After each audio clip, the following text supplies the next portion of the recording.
So what are the kinds of things that people are actually doing? Scheduling and planning, and I'm going to go through that in a minute. Proof of delivery. The guy honestly thinks signatures on screens are just...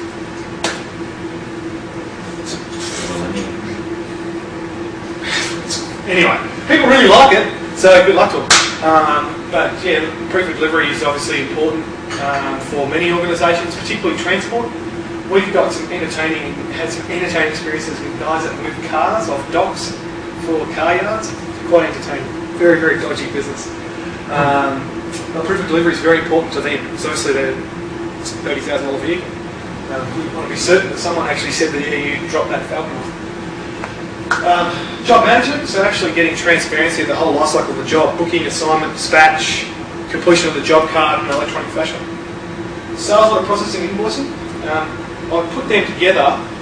From our point of view, in our sales order module, it generically umbrellas quotes, sales orders, invoices, and purchase orders. And the reason I say generically envelopes is because from our point of view, sales order and invoice get misused in business.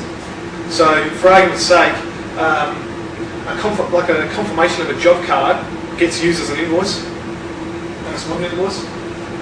If I'm not from our point of view, if I not collect payment and I want to hit accounts receivable, that is a sales order. It is not an invoice.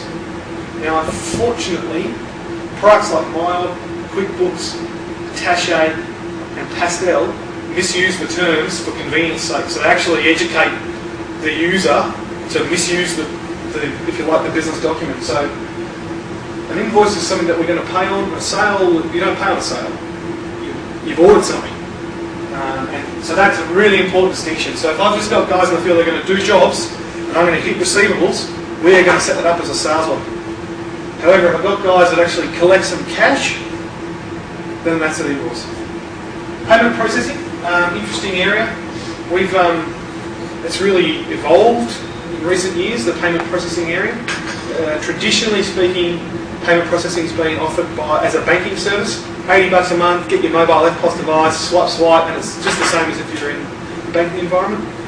We're now seeing multiple vendors come out with Pocket PC devices that will do everything that our software does and actually have a card swipe fully integrated, as well as third-party print card swipe add-ons. And in more recent times, we've seen, I suppose what I'd call the web payment gateways actually build mobile rendering pieces that people like us can interact with, which are actually pretty neat. The only downside is you can't print. But the reason that they're neat is that obviously in order to do a banking transaction you need to be online, and you get away from having to put extra software on the device by actually running a browser kind of experience. So lots of choice in payment processing. How about offline synchronization? So in the event network availability, isn't Yep. is that? As far as our software goes, absolutely. But payment processing, you're not allowed to store vouchered transactions on a PDA. Right. So effectively, not online, no payment processing. Phone a friend is pretty much the vibe. Right. But is that what's regulating that? Is that the merchant rules No, it's the from the bank. bank saying? Yeah. Basically, Even if it's encrypted, etc., etc. Yeah, just they can't. just don't. Right now, there's no. They don't have faith in the. They have no faith, dare I say it, the Microsoft security stack on the mobile device that it's banking compliant. And I don't think that. I think we're talking a number of years before it will be. It's just the PIN pad regulations. You can't put a PIN pad on a mobile device. Credit cards. The problem is now you're not supposed to store credit cards. The reality of it is, I mean, a number of software systems we've seen to store credit cards is not funny. Just about everything does, they just print something that has XXX457. You know what I mean?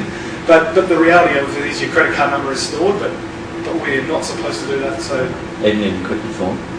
You're not just not supposed to. Okay. So yeah, we all of the payment processing for us, we've got a generic, I'll call it a payment form, which you can say, here's a sale, cash. The amount of the transaction was $200, and I collected $250, change $50 for argument's sake. Bad example would be following gist. Or you can say, card, and then it will call a third-party plugin to actually do the payment. So we don't do any authing ourselves. We're really just doing cash collections for the purposes of hitting the GL, and secondarily to be able to provide an end-of-day bank slip, if you like, particularly for reps which are fully mobile. Yeah. Custom forms and data capture, that's probably our biggest advantage in the marketplace. We've got a full, and I'm not going to demo that now, but if anyone's really interested, I can actually show you how it all comes together. We have got a management console with its own form designer, so everything that I'm going to show has been customised to us, and then I can log on to other environments, or maybe you can bring up your environment, and that management console does let you tailor the front end as well as create your own forms and anchor them where you need to. It's a pretty important distinction. So if you think about where we differ from CRM,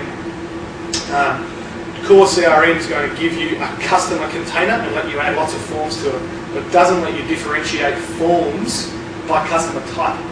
So I can't have, in other words, so if I've got 100 things I need to capture about all customers, but customer type 1 I only need 20 things about, I've still got redundant 80 holes.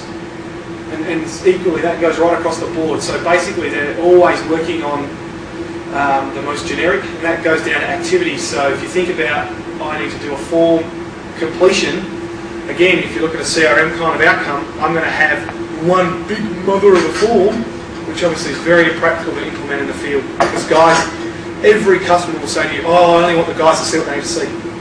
So our software allows you to create a specific job type or form with its own specific form library.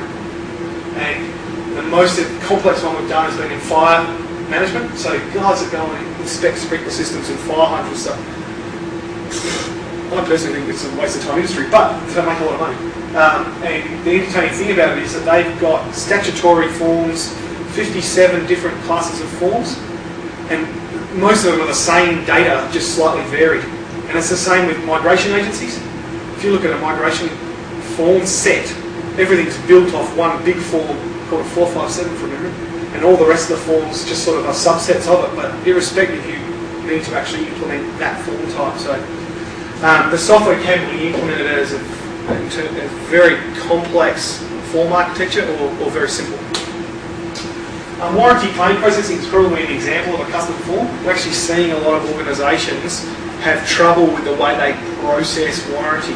So they want to actually add a form to the sale that says this is a no sale, but this is what I supplied, and it's warranty, so that they can then run off if you like, a report that says I need to email this document in this format to this particular manufacturer and get my money back.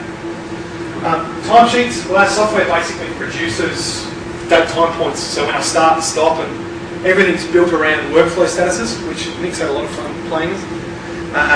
So everything that you do will either start, suspend, end, or have no workflow impact at all. And against those date time, so those changes, we actually build a timesheet and an activity profile.